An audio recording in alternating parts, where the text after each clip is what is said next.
Welcome to Owl Stories. Turn off the lights, get in your bed, put on your headphones and tell us in the comments, where are you listening from? Now, let's dive into the story.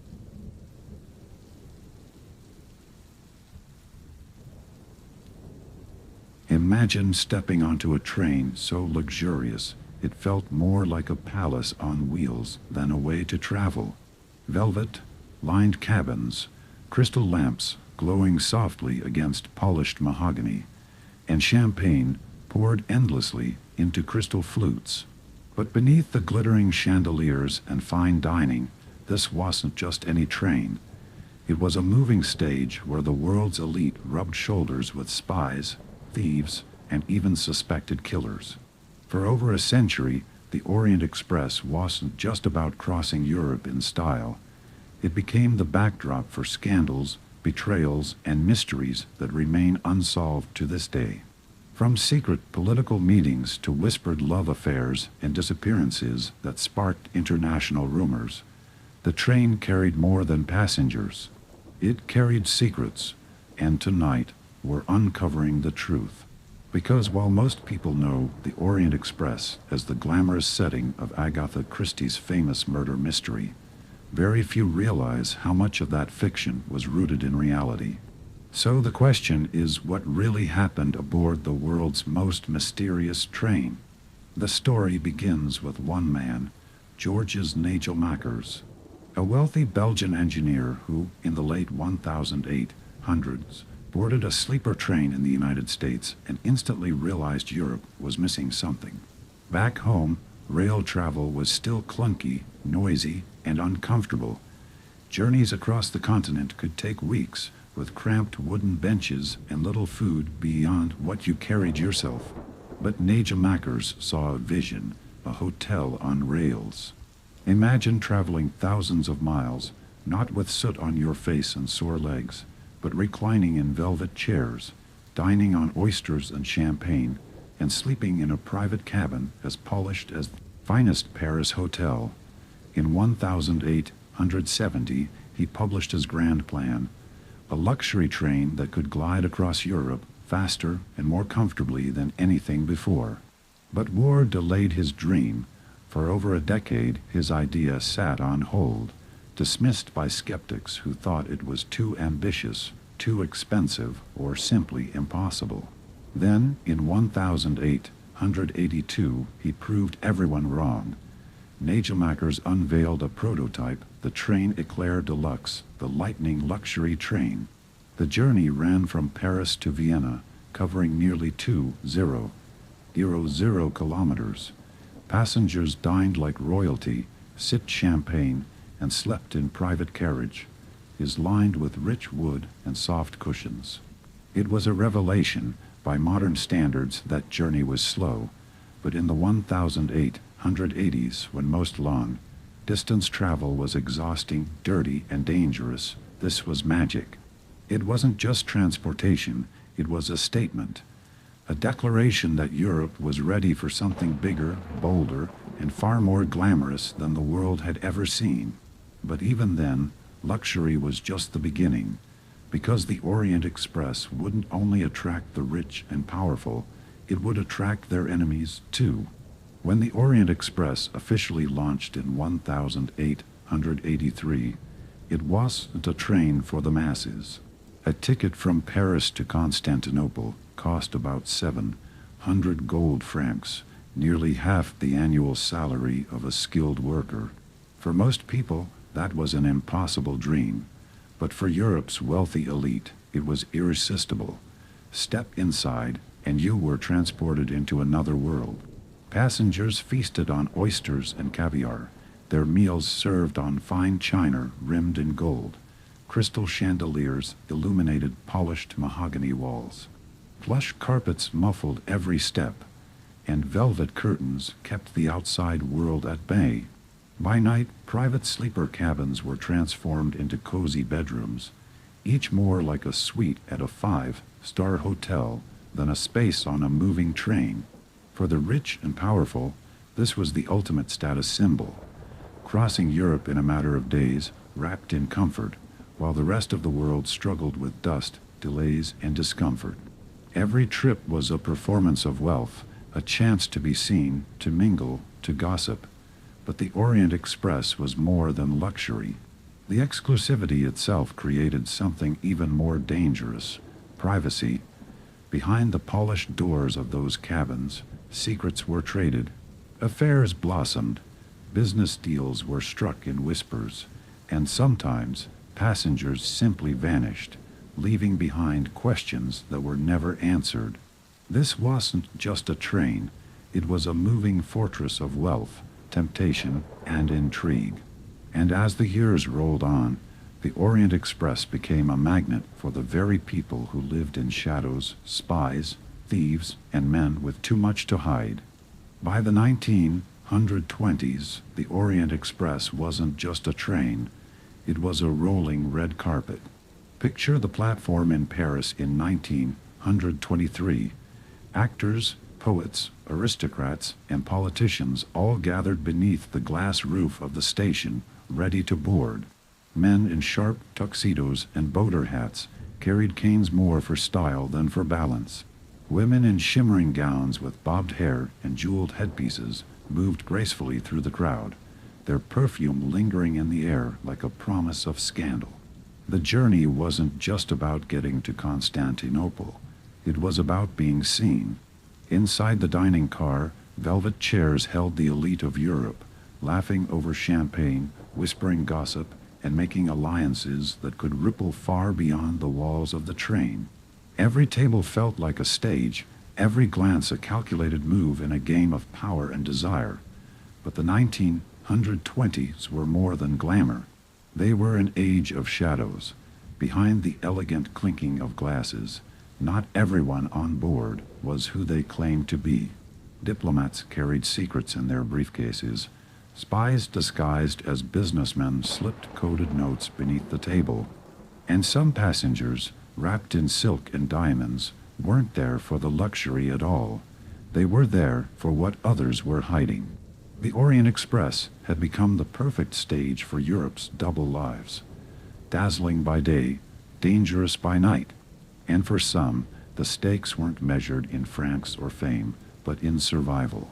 The glamorous passengers of the Orient Express weren't always who they appeared to be. Behind the polished shoes and jeweled brooches, many carried secrets that could change the course of history.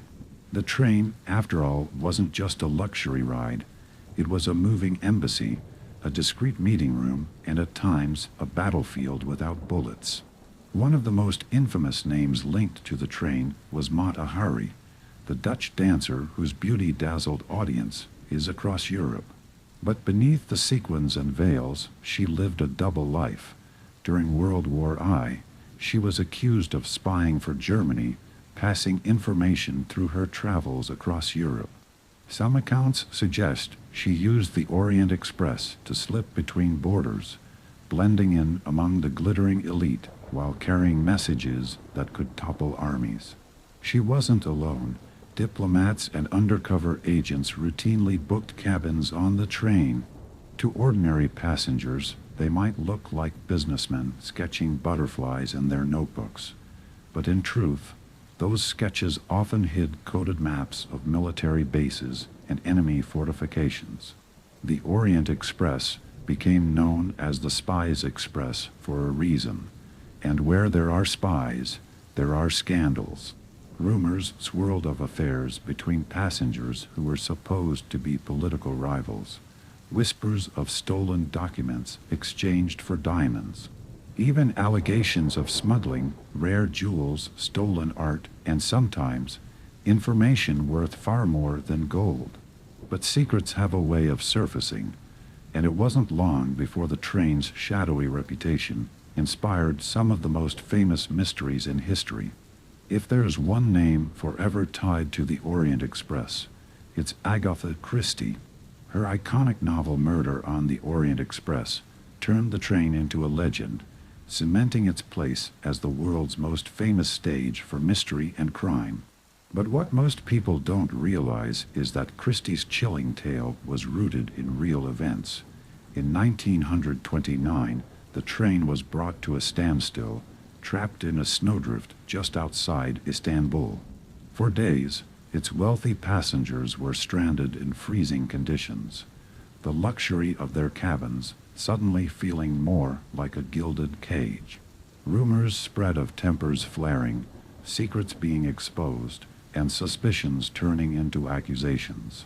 Christie herself was a regular passenger, and she drew inspiration directly from these stories of confinement, tension, and paranoia. Her novel, published in 1934, imagined a murder committed in the dead of night, with every passenger a suspect. The claustrophobic setting, velvet curtains hiding whispers, locked doors concealing alibis, captured the very essence of what made the Orient Express both thrilling and terrifying. It wasn't just a train, it was a perfect trap.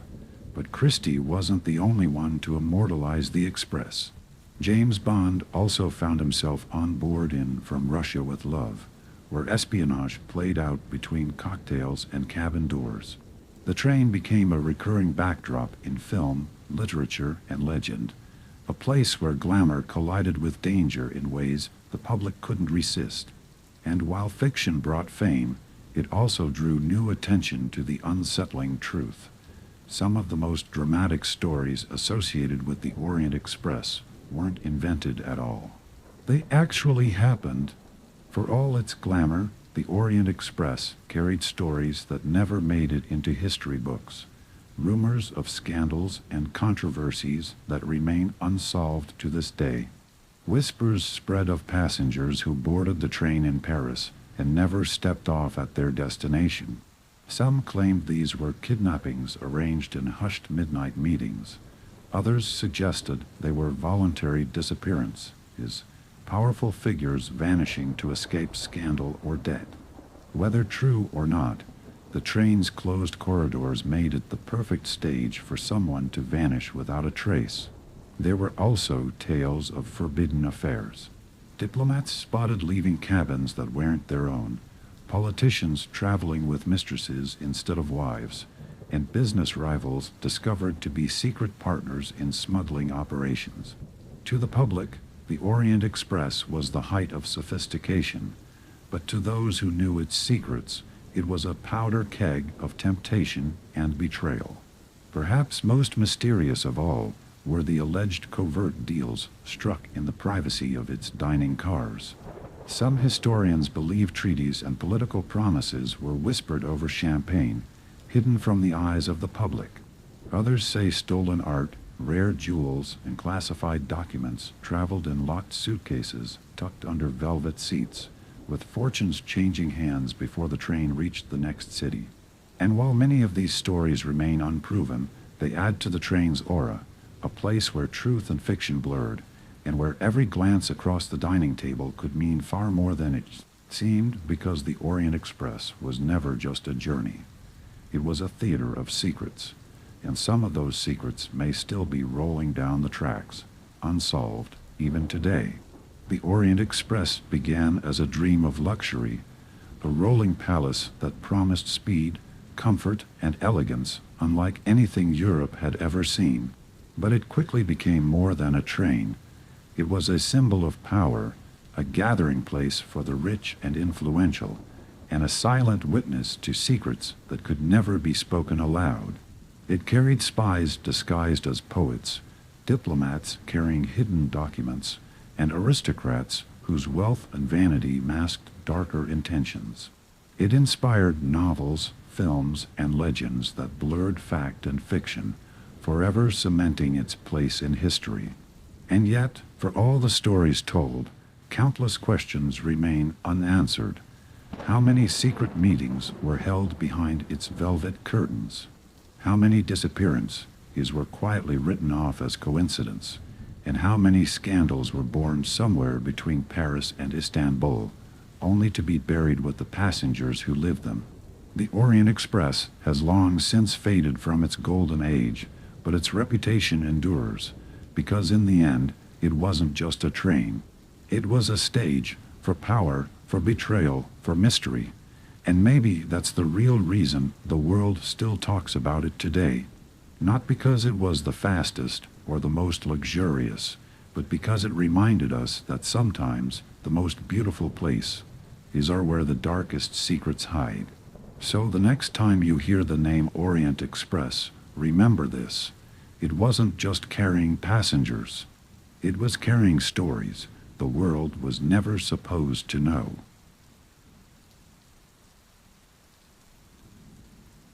You made it through this story, but the night isn't over. More are waiting. Don't forget to follow Owl Stories and tell us in the comments if you'll be brave enough to listen in the dark again.